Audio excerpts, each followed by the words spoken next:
Pero kung bago ka pa lang sa aking channel, paki-like, share, and click the subscribe button and the notification bell para lagi kayong updated sa mga parating ko pang uploads.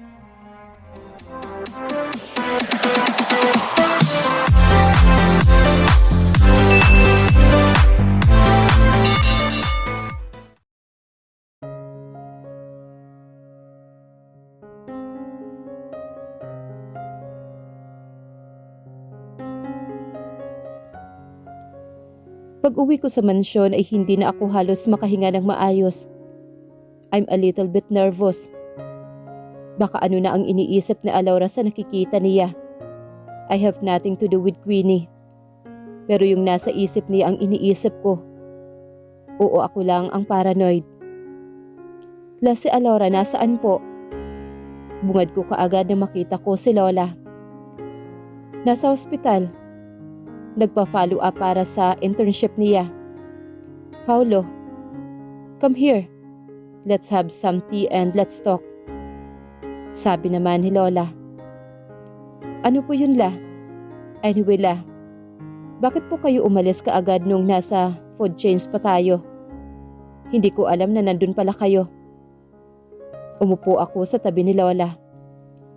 Yun ang gusto kong tanungin sa'yo, Apo. Bakit mo naman sinasama si Alejo kung kasama mo na naman si Queenie? Kung girlfriend mo yon, saka mo na lang sana ipinakilala kay Alejo kung andold na kayo ni Alora. Yun ang sinasabi sa akin ni Alora. Alam kong nasasaktan si Alora na makita niya kayong tatlo na magkasama. Alam kong yun ang iniisip niya. Once you file an annulment, are you really gonna reach this far? Nililito mo ang bata. La, busy pa ako para isipin ang annulment namin ni Alora. Make her wait. Or gusto mo bang ipakulong ko siya? Hindi ko lang alam kung paano ko siya mapapatawad sa ginawa niya sa akin noon. I'm still mad at her. And still I'm happy na umuwi na kayong tatlo. Hindi ko masabi sa iyo ang lahat. May kanya-kanya kayong buhay na ngayon.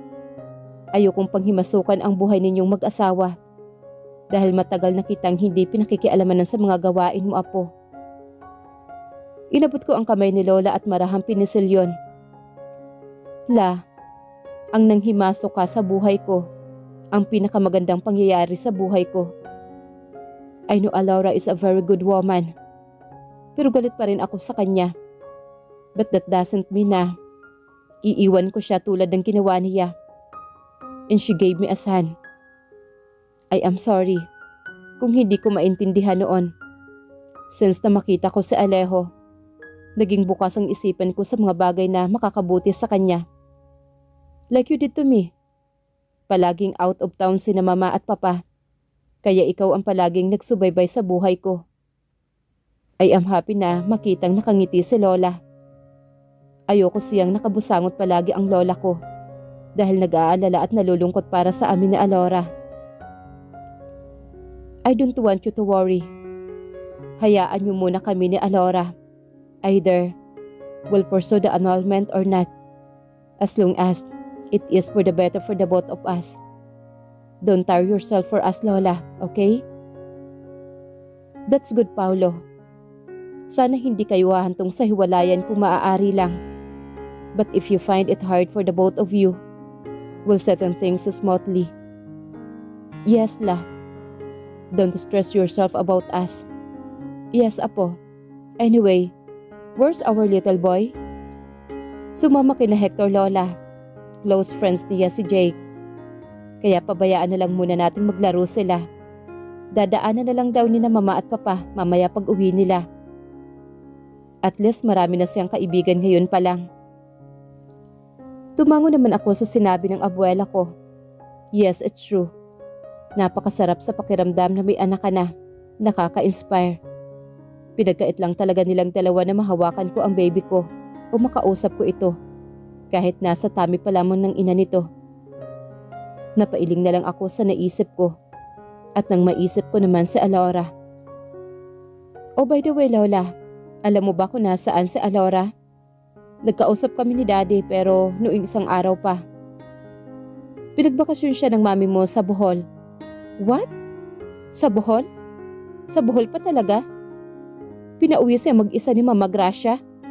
Ano na lang ang sasabihin ni Tatay Melchor na pinabayaan ko talaga ang anak niya? Napamura na naman siya.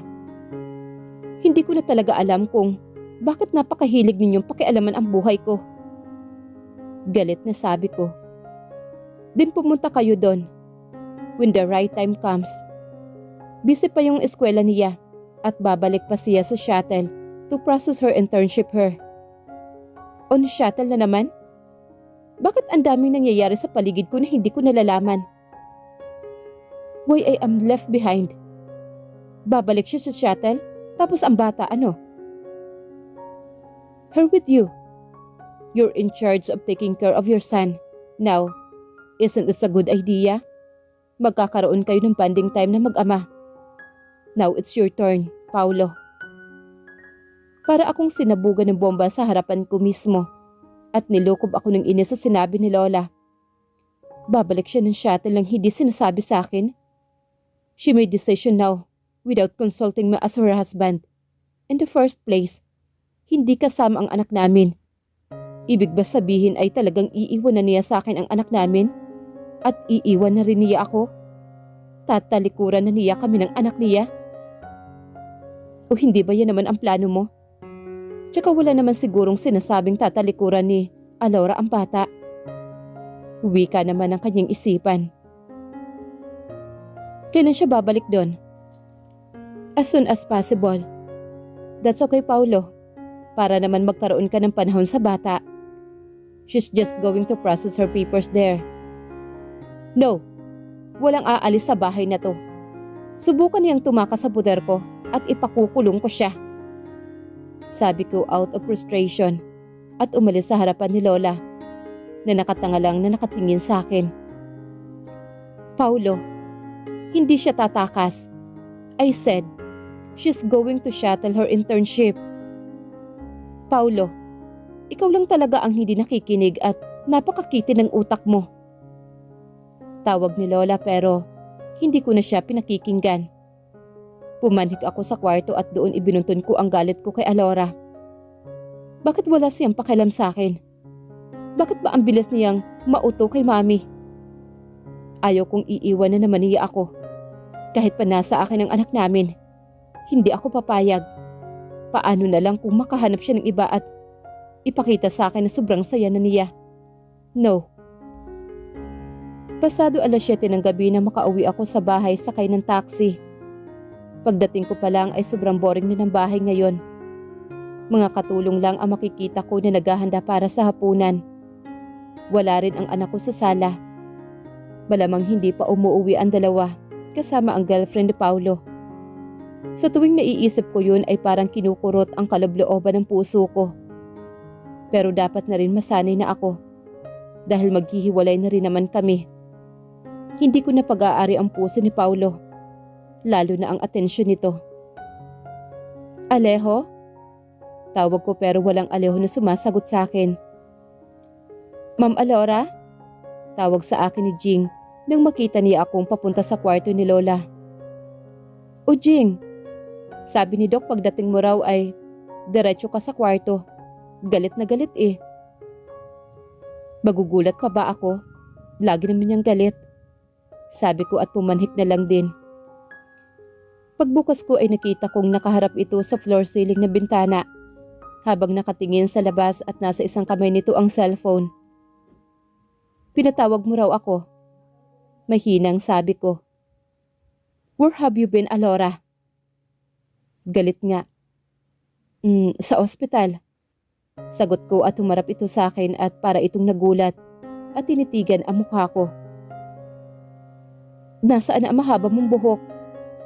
Wow, mas lalong nagalit yata na makita ako sa personal. Hay nako, kailan ba yung galit na yan mawawala sa buhay niya? I donated it sa Tacloban for Cancer Women Program. Nagpapaganda ba siya? Shit, bakit? Kung aalis itong mag-isa at wala si Alejo, ay paniguradong may lalapit sa kanya. At siguradong iisipin ng mga ulol na dalagang dalaga siya. Bagay na bagay sa kanya ang ash gray na buhok at lalong hindi ako mapakali nito. Kung sakaling ganyan siya papunta sa shuttle, malamang napupurmahan siya doon. Malamang kung papansinin niya ang mga sinumang pumuporma sa kanya, ay maiiwan na kami ni Alejo. Hindi ko alam na pumunta ka sa Bohol. Ano na lang ang iisipin ng tatay mo na hindi bumisita si Alejo doon since umuwi kayo? Because I heard na mag-isa kang pumunta doon. Naiintindihan din naman nila tatay at Alex at hindi ka naman dapat mag-alala. Ako nang bahala dito. Ipinaliwanag ko na sa kanila. Kahit na, palagi naman kitang kinokontak Bakit wala kang pasabi na bibisita ka sa Bohol? At bakit ba sinusunod mo ang ina ko kaysa unahin kami ng anak mo? Paulo, wala naman yun sa plano. Pinabisita lang ako ni Mama Gracia doon. Wala sa plano? Hindi ako maniniwala. Sino naman matinong tao na uuwi sa lugar na wala sa plano at iiwan mag-isa ang bata ha? Mag-impake ka at pupunta tayo sa Bohol. No, Kevin. Hindi na. Hindi pwedeng babalik muna sa Bohol. At anong ibig mo sabihin ha, Mrs. Benitez? May tinatago ka bang lalaki doon? Mataas na sigaw nito sa pinagsasagot niya. Magsasabi lang siya ng totoo ay talagang papatayin ko talaga ang sinumang lalaki ang aagaw sa kanya. Of course not. Ano kasi, What, Alora? Babalik ako sa shuttle for my internship. May aasikasuhin lang ako. Kailan? This weekend. Napapikit ako at lalo na akong nainis sa kanya. Kaya umupo ako habang nakatayo lang siya sa harapan ko. Ayokong aalis siya. Okay, fine. Pero sino magbabantay sa bata? Kung aatupagin mo yung paglipad-lipad mo sa shuttle, paano kung hahanapin ka niya? Sobrang layo doon. Alam mo ba yan? Gusto mo bang matulad si Alejo sa akin na walang magulang na nagsusubaybay sa kanya? Ang totoo, naisip ko na yan, sir. Andyan ka naman, so perfect timing din na magkaroon kayo ng panahon ni Alejo. Kikilalanin mo ang anak natin. Paniguradong matutuwa si Alejo. You can spend time. Alora, are you on your mind? May trabaho ako. Ano bang importante sa'yo? Ang aral o ang bata? Si Alejo, of course. Pero hindi ko siya pwedeng dalhin doon. Saglit lang naman ako doon. 1 linggo lang. Babalik naman ako kaagad. When I graduated, dito rin naman ako kay Lola mag-aalaga. Napabuga naman ako ng hangin. Minsan ang mga babae talaga ay sobrang hirap intindihin. Bakit niya kailangan magtapos kung kay Lola lang naman siya mag-aalaga? How much do you want to pursue your studies ha, Alora? Kaya kitang buhayin. Sobra. Dahil gusto ko matuwa si tatay at si Alex, lalo na si Lola. Gusto ko siyang alagaan personally. At ayokong dumating ang panahon na ikakahiya niyo ako ni Alejo dahil sa wala akong pinag-aralan. Proud din naman ako sa iyo Bakit hindi mo ako isinasali? Ngayon lang naman ito, Paulo. At saka bakit ba walang katapusan yung galit mo sa akin ha? Hanggang kailan mo ba ako gaganituhin? Humingi na naman ako ng sorry Hindi rin naman ako nagrereklamo na may girlfriend ka Bakit ba lagi mo na lang akong pinaiiyak? Mahabang litanya niya at tinatakot siya para yakapin. Ayoko siyang umiiyak. Ayoko siyang masaktan.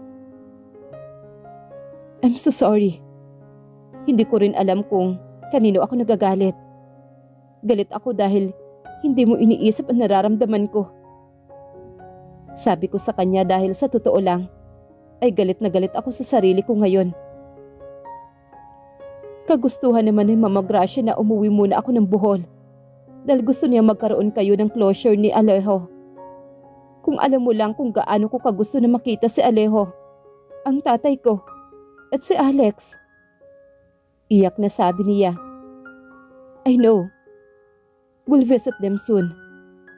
I'm sorry kung lagi kitang sinasaktan at sinisigawan.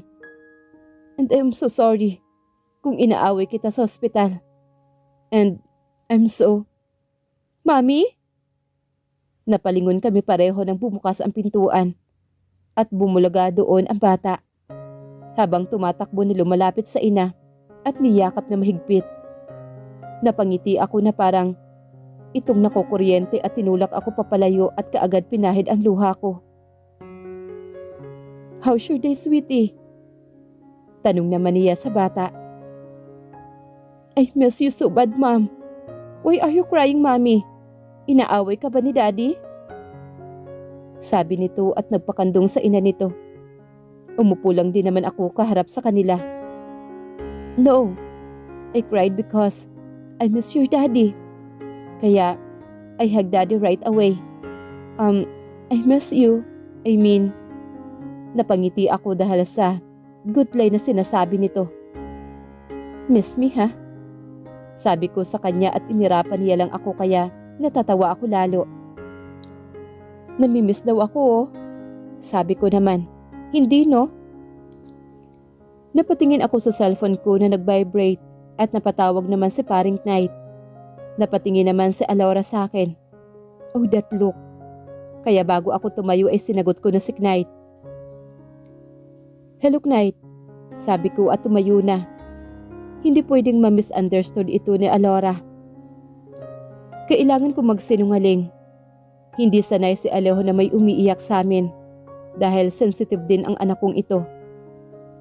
Nagpatuloy lang si Alejo sa pagsasalita na makita kong nag-vibrate ang cellphone ni Paulo. That must be his girlfriend. Hello, Knight. Sagot nito at tumayo na at lumabas sa balcony ng kwarto namin. Para namang lumuwag ang dibdib ko nang marinig kong si Knight ang tumatawag. Hindi naman ako dapat magselos, hindi ba? May nobya na si Paulo. Kaya kailangan kong gumising na sa katotohanan. Come on, Ma'am. Let's take a bubble bath.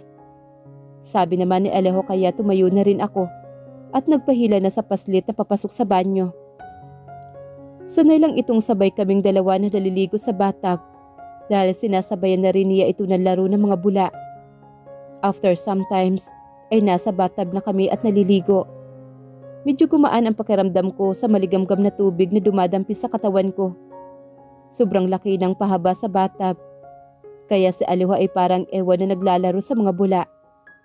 Careful, sweetie. Sabi ko naman sa kanya. Napalunok na lang ako ng laway nang biglang pumasok si Paulo. At nakataplos lang ito. Those abs. Wow. Daddy, come here. Join us.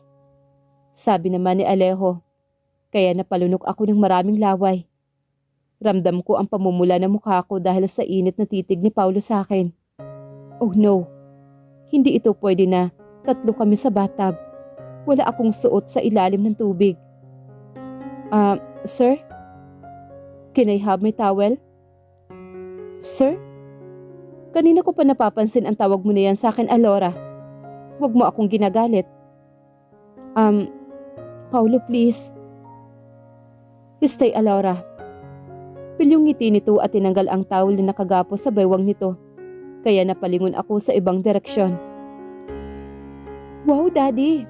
You have a big daddy bird. And I have baby bird. And it's cute. Literal na nalaki ang mga mata ko sa sinabi naman ni Alejo. Yun ang sinasabi ko sa kanya. When he somehow asked me about his gender. Yes, son. I have daddy bird. Right? When you grow up, you're going to have like mine, a daddy bird. Napalunok ulit ako ng laway dahil pumwesto si Paulo sa likuran ko at naramdaman ko ang hinaharap ni Paulo na kumikiskis sa balakang ko. Putik talaga itong si Paulo kahit saan inaabot ng kalandian. Sinasaniba na naman ang kamanyakan nito.